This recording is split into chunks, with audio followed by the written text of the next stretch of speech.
ನಮಸ್ಕಾರ ಸ್ನೇಹಿತರೆ, welcome back. And ನೀವು ನೋಡ್ತಾ ಇದ್ದೀರಾ ನನ್ನ YouTube channel mister Jackie. And ನಾನು ನಿಮ್ಮ ಯಶು. ಎಲ್ಲರೂ ಹೇಗಿದ್ದೀರಾ? ಎಲ್ಲರೂ ತುಂಬ ಚೆನ್ನಾಗಿದ್ದೀರಾ ಅಂತ ಅಂದ್ಕೊಂಡಿದ್ದೀನಿ.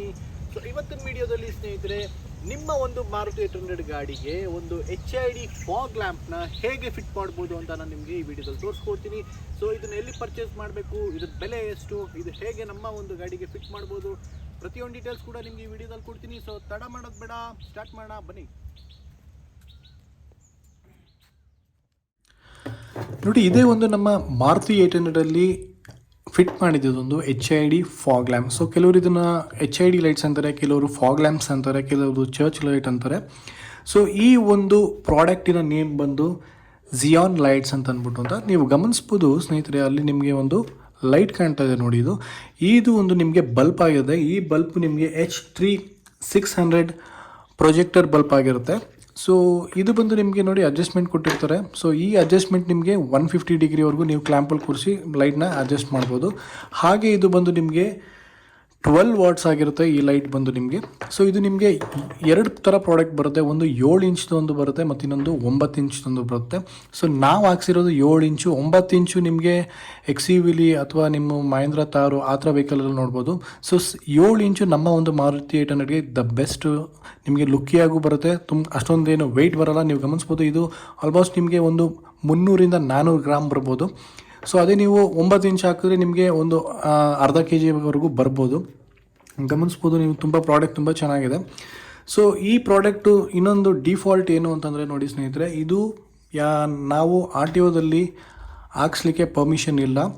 ಸೊ ನಾನು ನಿಮಗೆ ಸಜೆಸ್ಟ್ ಮಾಡೋದು ಯಾರು ಹಾಕಿಸ್ಬೇಡಿ ಅಂದ್ಬಿಟ್ಟು ಅಂತ. ಸೊ ನಾನು ಹಾಕ್ಸಿರೋದೇನೋ ಒಂದು ಉದ್ದೇಶ ಅಂತಂದರೆ, ಒಂದು ಗಾಡಿಗೆ ಒಂದು ಮಾಡಿಫೈಡ್ ಲುಕ್ ಬರಲಿ ಅಂತ ಒಂದು ಹಾಕ್ಸಿದ್ದೀನಿ. ಬಟ್ ನೀವು ಹಾಕ್ಸ್ಬೇಡಿ ಅಂತ ನಾನು ನಿಮ್ಗೊಂದು ಸಜೆಷನ್. ಯಾಕೆ ಅಂತಂದರೆ, ಈ ಲೈಟು ತುಂಬ ಪವರ್ ಇರುತ್ತೆ. ನಿಮಗೆ ಹೈವೇಸಲ್ಲಿ ಹೋಗಬೇಕಾದ್ರೆ ಸ್ನೇಹಿತರೆ, ಮುಂದ್ಗಡೆಯಿಂದ ಬರೋ ವೆಹಿಕಲ್ಗೆ ತುಂಬ ಡಿಸ್ಟರ್ಬೆನ್ಸ್ ಕೊಡುತ್ತೆ. ಸೊ ಹಾಗಾಗಿ ನಾನು ನಿಮಗೆ ಹಾಕ್ಸ್ಬೇಡಿ ಅಂತ ಹೇಳ್ತಿದ್ದೀನಿ. ಹಾಕ್ಸಿದ್ರು ಕೂಡ ದಯವಿಟ್ಟು ಕನೆಕ್ಷನ್ನ ಕೊಡಬೇಡಿ. ನಿಮಗೆ ಇಲ್ಲ ನಾನು ಸಿಟಿ ಜಾಸ್ತಿ ಬರೋದಿಲ್ಲ, ನಾನು ಅಲ್ಲೇ ತೋಟ ಆ ಕಡೆ ಈ ಕಡೆ ಓಡಾಡೋದು ಅಂತಂದರೆ ಖಂಡಿತವಾಗ್ಲೂ ನೀವು ಹಾಕ್ಸ್ಕೊಬೋದು. ಸೊ ಇದರಲ್ಲಿ ನೀವು ಗಮನಿಸ್ಬೋದು, ಇದೊಂದು ಎಲ್ಲೋ ಫ್ರೇಮ್ ಇದೆ. ಸೊ ಕೆಲವರು ಅಂದ್ಕೊತಾರೆ ಈ ಫ್ರೇಮು ತುಂಬ ಶೋಗೆ ಕೊಟ್ಟಿದ್ದಾರೆ ಅಂತ. ಸೊ ಇಲ್ಲ ಸ್ನೇಹಿತರೆ, ಈ ಫ್ರೇಮು ನೋಡಿ ನಿಮಗೆ ಈಗ ಹಾಕಿದ್ರೆ ಈ ವೈಟ್ LED ಬಂದು ಈ ಫ್ರೇಮ್ ಹಾಕಿದಾಗ ನಿಮಗೆ ಎಲ್ಲೋ ಲೈಟ್ಸ್ ಆಗುತ್ತೆ. ಸೊ ಇದು ರಿಮೂವ್ ಮಾಡಿದ್ರೆ ನಿಮಗೆ ವೈಟ್ ಲೈಟ್ ಆಗುತ್ತೆ. ಸೊ ನೀವಿಲ್ಲ ನಾವು ಹಾಕ್ಸ್ಕೊಂಡು ಹೈವೇಲಿ ಹಾಕೊಂಡು ಓಡಾಡ್ತೀವಿ ಅಂತಂದರೆ ದಯವಿಟ್ಟು ನಾನು ನಿಮಗೆ ಸಜೆಸ್ಟ್ ಮಾಡ್ತೀನಿ, ಸೊ ಈ ಒಂದು ಫ್ರೇಮ್ನ ಹಾಕ್ಕೊಂಡೇ ಓಡಿಸಿ. ಯಾಕಂದರೆ ಇದು ನಿಮ್ಗೆ ಅಷ್ಟೊಂದು ರಿಫ್ಲೆಕ್ಟ್ ಆಗೋಲ್ಲ. ಸೊ ಈ ಲೈಟ್ ಹಾಕ್ಬೇಕಂತಂದರೆ ನಿಮಗೆ 2 ಕ್ಲ್ಯಾಂಪ್ ಮಾಡಿಸ್ಬೇಕಾಗುತ್ತೆ. ಒಂದು ಕ್ಲ್ಯಾಂಪ್ ಇದಕ್ಕೆ, ಇನ್ನೊಂದು ಕ್ಲ್ಯಾಂಪ್ ಈ ಲೈಟ್ಗೆ. ಸೊ ವೈರಿಂಗ್ ನೀವು ನೋಡ್ಬೋದು, ಇದರಲ್ಲಿ ಎಕ್ಸ್ಟ್ರಾ ವೈರಿಂಗ್ ಏನು ಕೊಟ್ಟಿಲ್ಲ ನಿಮಗೆ, ಯಾಕಂದರೆ ನಾನಿದು ಹೊರಗಡೆ ಹಾಕ್ಸಿದ್ದು. ಸೊ ಇದೇ ಪ್ರಾಡಕ್ಟ್ ನಿಮಗೆ ಅಮೆಝಾನಲ್ಲಿ ಕೂಡ ಸಿಗುತ್ತೆ. ಸೊ ಆ ಲಿಂಕ್, ಈ ಪ್ರಾಡಕ್ಟ್ ಲಿಂಕ್ ನಿಮಗೆ ಅಮೆಝಾನಲ್ಲಿ ಸಿಗುತ್ತೆ. ಸೊ ಈ ಲಿಂಕ್ ನಾನು ನಿಮಗೆ ಡಿಸ್ಕ್ರಿಪ್ಷನಲ್ಲಿ ಹಾಕಿರ್ತೀನಿ. ನೀವು ಬೇಕು ಅಂತಂದರೆ ತೊಗೊಬೋದು. ಇದು ನಿಮಗೆ ಅಮೆಝಾನಲ್ಲಿ 7 ಇಂಚ್ದಾದರೆ ನಿಮಗೆ 5,000 ರೂಪಾಯಿ ಆಗಿದೆ. ಸೊ ನಿಮಗೆ 9 ಇಂಚ್ ಹಾಕ್ಸ್ತೀನಿ ಅಂತಂದರೆ ನಿಮಗೆ ಒಂದು 7,500 7,600 ಇರ್ಬೋದು. ನಿಮಗೆ ನಾನು ಡಿಸ್ಕ್ರಿಪ್ಷನಲ್ಲಿ ಹಾಕಿರ್ತೀನಿ, ನೀವು ನೋಡ್ಕೊಬೋದು. ಸೊ ಇದಕ್ಕೆ ನಿಮ್ಗೆ ಯಾವುದೇ ಥರ ಏನು ವೈರಿಂಗ್ ಕೊಡಲ್ಲ. ಇದೆರಡು ನೆಗೆಟಿವ್ ಮತ್ತು ಪಾಸಿಟಿವ್ ವೈರ್ ಕೊಡ್ತಾರೆ. ಇದಕ್ಕೆ ನೀವು ಒಂದು ರಿಲೇ ಹಾಕಬೇಕಾಗತ್ತೆ. ಸೊ ಈ ಕ್ಲ್ಯಾಂಪು ಕೂಡ ನಿಮಗೆ ಯಾವ ಥರ ಫಿಟ್ ಮಾಡಬೇಕು ನಿಮ್ಮ ಒಂದು ಮಾರುತಿ 800ಗೆ ಅಂತ ನಾನು ನಿಮಗೆ ತೋರಿಸ್ಕೊಡ್ತೀನಿ. ಬನ್ನಿ ನೋಡೋಣ. ನೋಡಿ, ನೀವು HID ಲೈಟ್ನ ಫಿಟ್ ಮಾಡಬೇಕು ಅಂತಂದರೆ ನಿಮಗೆ ಇದೇ ಥರವಾದ ಒಂದು 2 ಕ್ಲ್ಯಾಂಪ್ ಬೇಕಾಗುತ್ತೆ. ಸೊ ಈ ಕ್ಲ್ಯಾಂಪ್ ಇಲ್ಲ ಅಂತಂದರೆ ಕೆಲವ್ರು ಏನು ಮಾಡ್ತಾರೆ, ಬಂಪರ್ಗೆ ಫಿಟ್ ಮಾಡ್ತಾರೆ. ಸೊ ಬಂಪರ್ಗೆ ಇದು ಮಿನಿಮಮ್ ಅಂತಂದರೆ ನಿಮಗೆ 300 ರಿಂದ 450 ಗ್ರಾಮ್ ಬರುತ್ತೆ ಒಂದು ಹೆಡ್ಲೈಟು. ಸೊ ನಿಮಗೆ ಬಂಪರಲ್ಲಿ ಹಾಕ್ಸಿದ್ರೆ ನಿಮಗೆ ಈ ಬಂಪರ್ ನಿಮಗೆ ತಡೆಯೋದಿಲ್ಲ. ಸೊ ಹಾಗಾಗಿ ನೀವೇನು ಮಾಡಬೇಕಂತಂದರೆ ಈ ಥರ ಒಂದು ಕ್ಲ್ಯಾಂಪ್ನ ನೀವು ಮಾಡಿಸ್ಬೇಕು. ನೀವೆಲ್ಲರ ನಿಯರ್ ಬೈ ನಿಮಗೆ ಯಾರು ಒಬ್ಬರು ಕ್ಲ್ಯಾಂಪ್ ಮಾಡ್ಕೊಡೋರು ಇದ್ದರೆ ನಿಮ್ಮ ಮನೆ ಹತ್ರ ಅಲ್ಲಿ ಹೋಗಿ ನೀವು ಗೇಟ್ ಎಲ್ಲ ವೆಲ್ಡಿಂಗ್ ಮಾಡ್ತಾರಲ್ಲ, ಅವ್ರ ಹತ್ರ ಹೋಗಿ ನೀವು ಒಂದು ಕ್ಲ್ಯಾಂಪ್ನ ಈ ಥರ ಮಾಡಿಸ್ಬೋದು. ಈ ಕ್ಲ್ಯಾಂಪ್ ನೀವು ಹೇಗೆ ಮಾಡಿಸ್ಬೇಕಂದ್ರೆ ನೋಡಿ, ಈ ಥರ ಒಂದು T ಟೈಪಲ್ಲಿ ನೀವು ಅದನ್ನು ಮಾಡಿಸ್ಬೇಕು. ನೀವು ಗಮನಿಸ್ತಾ ಇದ್ದೀರಾ ನೋಡಿ, T ಟೈಪಲ್ಲಿ ನೀವು ಈ ಕ್ಲ್ಯಾಂಪ್ನ ಮಾಡಿಸ್ಬೇಕು. ಈ ಕ್ಲ್ಯಾಂಪು ಮಾಡಿಸ್ಬೇಕಂದ್ರೆ ಒಂದು ಸ್ವಲ್ಪ ದಪ್ಪ ಇರೋದೇ ಮಾಡಿಸಿ. ಯಾಕಂದರೆ ಸಣ್ಣ ಇರೋದು ನೀವು ಮಾಡ್ಸೋಕೆ ಹೋದರೆ ಖಂಡಿತವಾಗ್ಲೂ ಇದು ನಿಮಗೆ ಬೆಂಡ್ ಆಗುತ್ತೆ, ಆ ವೆಯ್ಟು ನಿಮಗೆ ತಡೆಯೋದಿಲ್ಲ. ಸೊ ನೀವು ಮಾಡಿಸ್ಬೇಕಾದ್ರೆ ಇಲ್ಲಿ ನೋಡಿ 2 ಹೋಲ್ನ ಮಾಡಬೇಕಿಲ್ಲಿ, 1 2 ಮತ್ತು ಈ 3 ಹೋಲ್ ಇದೆಯಲ್ಲ, ಇದು ನಿಮಗೆ ಸುಮ್ಮನೆ ಗ್ರಿಪ್ ಆಗಿರಲಿ ಅಂದ್ಬಿಟ್ಟು ಮಾಡಿಸ್ತೀವಿ ನೋಡಿ. ಯಾವುದೇ ಕಾರಣಕ್ಕೂ ಇದು ಅಳ್ಳಾಡೋದಿಲ್ಲ. ಇದು ಗ್ರಿಪ್ಪು ಕೆಳಗಡೆ ನಾವು ಒಂದು ಸ್ಕ್ರೂ ಹಾಕಿ ಕೆಳಗಡೆಯಿಂದ ನಾವು ಟೈಟ್ ಮಾಡಿದ್ದೀವಿ. ಸೊ ಯಾವುದೇ ಥರವಾದ ನಿಮಗೆ ಅಳ್ಳಾಡೋದಿಲ್ಲ. ಸೊ ಹಾಗೆ ಈ ಎಲ್ಲೇ ಹೋದರೂ ನಿಮಗೆ ಕ್ಲ್ಯಾಂಪ್ ಕೊಡೋಕ್ಕೆ ಯಾವುದೇ ಥರವಾದ ಗಟ್ಟಿ ಜಾಗ ಇಲ್ಲ. ನೀವು ಗಮನಿಸ್ಬೋದು, ಎಲ್ಲೂ ಜಾಗ ಇಲ್ಲ ನಿಮಗೆ. ಸೊ ಅದು ತುಂಬ ಆಕ್ವರ್ಡಾಗಿ ಕಾಣುತ್ತೆ. ಇದು ನಿಮ್ಗೆ ಒಂದು ಸ್ವಲ್ಪ ಡೀಸೆಂಟಾಗಿ ಕಾಣುತ್ತೆ, ನೀವು ಗಮನಿಸ್ಬೋದು. ಸೊ ಇದಕ್ಕೆ ನೀವು ಹೇಗೆ ಹೋಲ್ ಮಾಡಬೇಕಂದ್ರೆ ನೋಡಿ, ಈ ಲೈಟ್ ಕೆಳಗಡೆ ಬಂದರೆ ನಿಮ್ಗೆ ಈ ಲೇಯರ್ ಬರುತ್ತಲ್ಲ, ಸೊ ಈ ಲೇಯರಲ್ಲಿ ನೀವು 2 ಹೋಲ್ನ ಮಾಡಬೇಕಾಗುತ್ತೆ. ಇದೊಂದು ಮತ್ತು ಇದೊಂದು 4 ಹೋಲ್ನ ಮಾಡಿಬಿಟ್ಟು ನೀವು ಈ ಕ್ಲ್ಯಾಂಪ್ನ ಕೂರಿಸ್ಬೋದು. ನೋಡಿ ನಾನು ಅಲ್ಲಾಡಿಸ್ತೀನಿ ಇದನ್ನು, ಯಾವುದೇ ಕಾರಣಕ್ಕೂ ಈ ಒಂದು ಮೆಟೀರಿಯಲ್ ಇದೆಯಲ್ಲ ಇದು ಶೇಕ್ ಆಗಲ್ಲ, ತುಂಬ ಗಟ್ಟಿ ಇದೆ. ನೋಡಿ, ಮೊದಲನಾಗಿ ನೀವು ವೈರಿಂಗ್ ಮಾಡಬೇಕಂತಂದರೆ ಮೊದಲು ಈ ಗ್ರಿಲ್ ತೆಗಿಬೇಕು, ಆಮೇಲೆ ಫಸ್ಟ್ ಈ ಕ್ಲ್ಯಾಂಪ್ನ ಫಿಟ್ ಮಾಡ್ಕೊಳ್ಳಿ. ಕ್ಲ್ಯಾಂಪ್ ಫಿಟ್ ಮಾಡಿದ್ಮೇಲೆ ನೋಡಿ ಈ ವೈರು ನಿಮಗೆ ವೈರಿಂಗ್ ಮಾಡಿಕೊಂಡು, ಸೊ ಇಲ್ಲಿಂದ ಬಂದು ನೀವು ಗಮನಿಸ್ಬೋದು, ನಾನು ಇಲ್ಲಿ ಬ್ಯಾಟ್ರಿಗೆ ಒಂದು ಕನೆಕ್ಷನ್ ಕೊಟ್ಟಿದ್ದೀನಿ ಮತ್ತು ಇಲ್ಲೊಂದು ನಿಮಗೆ ಫ್ಯೂಸ್ ಕೊಟ್ಟಿದ್ದೀನಿ. ಸೊ ಈ ಫ್ಯೂಸಿಂದ ನಿಮಗೆ ನಾನು ಹೀಗೆ ಒಳಗಡೆ ತೊಗೊಂಡು ಬಂದು ನೀವು ಗಮನಿಸ್ಬೋದು, ಇದ್ರ ಒಳಗಡೆ ನಾನು ನಿಮಗೆ ಸ್ವಿಚ್ ಹಾಕೋಕ್ಕೆ ಒಳಗಡೆ ನಿಮಗೆ ಒಂದು ವೈರ್ನ ಕೊಟ್ಟಿದ್ದೀನಿ. ಸೊ ಹಾಗೆ ಈಗ ಬಂದು ನೀವು ಗಮನಿಸ್ಬೋದು, ನೋಡಿ ಗಮನಿಸ್ಬೋದು, ನಾವು ಬ್ಯಾಟ್ರಿಯಿಂದ ಒಂದು ಫ್ಯೂಸ್ ಹಾಕಿ ವೈರ್ ಎಳ್ಕೊಂಬಂದಿದ್ದೀವಿ. ಸೊ ಇದು ಆನ್ ಆ್ಯಂಡ್ ಆಫ್ ಸ್ವಿಚ್ಗೆ ನೀವು ಎಲ್ಲರೂ ಹಾಕೋಬೋದು, ನಿಮ್ಮ ಹೆಲ್ತ್ ಕೂಡ ಹಾಕೊಬೋದು. ಸೊ ನಾನು ಇದಕ್ಕೆ ಒಂದು 80 ರುಪೀಸ್ದು ಸ್ವಿಚ್ ಹಾಕ್ತಾಯಿದ್ದೀನಿ. ಸೊ ನೀವು ಒಂದು ಸ್ವಲ್ಪ ಸ್ಟ್ಯಾಂಡರ್ಡ್ ಆಗಿರೋದು ಒಂದು ಸ್ವಲ್ಪ ಕಾಸ್ಟ್ಲಿದು ಹಾಕ್ಸ್ತೀನಿ ಅಂತಂದ್ರೂ ಕೂಡ ನೀವು ಕಾಸ್ಟ್ಲಿದು ಹಾಕ್ಸ್ಬೋದು. ಸೊ ನಾನು ನಿಮ್ಗೆ ತೋರಿಸ್ತೀನಿ ನೋಡಿ. ಸೊ ಈ ಥರ ಒಂದು ನಾನು ಕಾಮನ್ ಸ್ವಿಚ್ ಹಾಕ್ತಾಯಿದ್ದೀನಿ, ಆನ್ ಆ್ಯಂಡ್ ಆಫ್ ಸ್ವಿಚ್ಚು.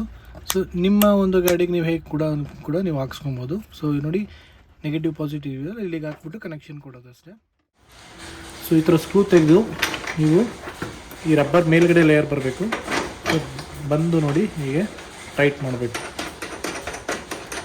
ಇದು ನಿಮಗೆ 16 ಇಂಚ್ದು ನಿಮಗೆ ಒಂದು ಸ್ಪ್ಯಾನರ್ ಬೇಕಾಗುತ್ತೆ ನಿಮಗೆ ಇದನ್ನು ಟೈಟ್ ಮಾಡಲಿಕ್ಕೆ. ಸೊ ಒಂದು ಟೈಟ್ ಆಯಿತು. ಸೊ ಮತ್ತೊಂದು ಲೈಟು, ಈ ಲೈಟ್ ಕೂಡ ಬಿಚ್ತಾ ಇದ್ದೀನಿ.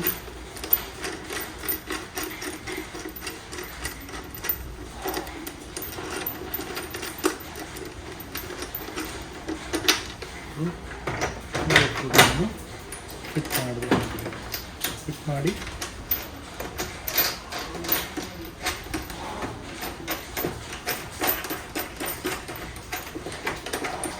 ನೋಡಿ, ಹೀಗೆ ಲೆವೆಲ್ಗೆ ಎರಡೂ ಟೈಟ್ ಮಾಡಿದ್ದೀನಿ.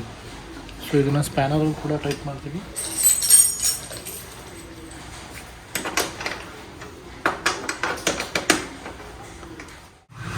ಸೊ ಟೈಟ್ ಮಾಡಿದ್ಮೇಲೆ ನೋಡಿ, ನಾನು ಆಲ್ರೆಡಿ ವೈರ್ ಹೇಳ್ಕೊಂಡಿದ್ದೆ. ಸೊ ರೆಡ್ ಕನೆಕ್ಟ್ ಮಾಡಿದ್ದೀನಿ. ಸೊ ಬ್ಲ್ಯಾಕಿಗೆ ಕನೆಕ್ಟ್ ಮಾಡ್ತಾಯಿದ್ದೀನಿ. ಸೊ ಟೇಪ್ ಕೂಡ ಹಾಕ್ತೀನಿ ನಾನು. ಸೊ ನಿಮಗೆ ನೋಡಿ ಈ ಥರ ಒಂದು ವೈರ್ ಕನೆಕ್ಷನಲ್ಲಿ ಬರುತ್ತೆ. ಸೊ ವೈರಿಂಗ್ ಎಲ್ಲ ಆದಮೇಲೆ ಇದನ್ನು ಗ್ರಿಲ್ನ ನೀವು ಫಿಟ್ ಮಾಡಿದ್ಮೇಲೆ ನೋಡಿ ತುಂಬ ಟೈಟ್ ಇದೆ. ಸೊ ಯಾವುದೇ ಥರ ಜಾಸ್ತಿ ನಿಮಗೆ ಶೇಕ್ ಆಗೋದಿಲ್ಲ. ಕನೆಕ್ಷನ್ ಎಲ್ಲ ಆಗಿದೆ, ನೀವು ಗಮನಿಸ್ಬೋದು. ಇದು ನೋಡಿ ತುಂಬ ಪವರ್ಫುಲ್ ಆಗಿದೆ, ನಿಮಗೆ ಇಲ್ಲಿ ಕಾಣಿಸ್ತಾ ಇರ್ಬೋದು. ಸೊ ಇದು ಎಲ್ಲೋ ಲೈಟು, ಇದನ್ನು ನೀವು ರಿಮೂವ್ ಮಾಡೋದು ವೈಟ್ ಲೈಟು. ಸೊ ಇದನ್ನು ಮತ್ತೆ ನಿಮ್ಗೆ ಹಾಕಿದ್ರೆ ಎಲ್ಲೋ ಲೈಟು.